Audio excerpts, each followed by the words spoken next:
Contractors are clearing sand and debris from this street near the beach in the shoreline community of Ocean City, New Jersey. Some houses right up against the beach had sand driven through the lower floors by giant waves. But across the street, this house, built in 1895, had minor flooding, according to resident Kathleen. Very, very lucky compared to what you see across the street. It was sand formed into high dunes that saved these homes from the devastation seen elsewhere along the coast.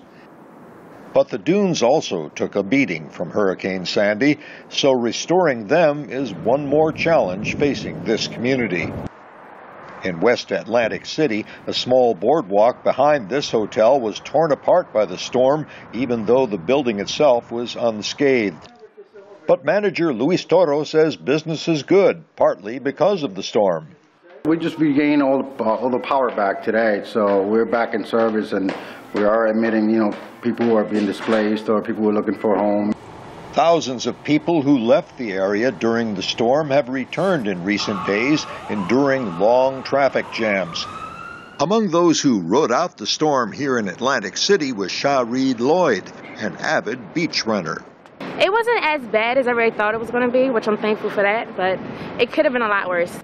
Some casinos and hotels have reopened, but the famous boardwalk is mostly deserted.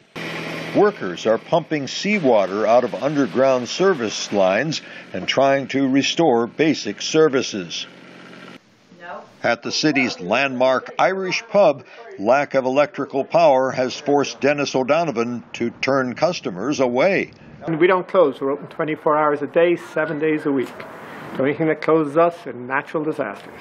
Still cold enough to pour. He keeps the inventory in place, waiting for the lights to come back on and the clientele to return. Atlantic City still looks a little bit like a ghost town. But as services are restored and casinos, shops, and restaurants reopen, people will return and restore the economy and the many jobs that depend on it here in this resort city. Flakus, VOA News, Atlantic City, New Jersey.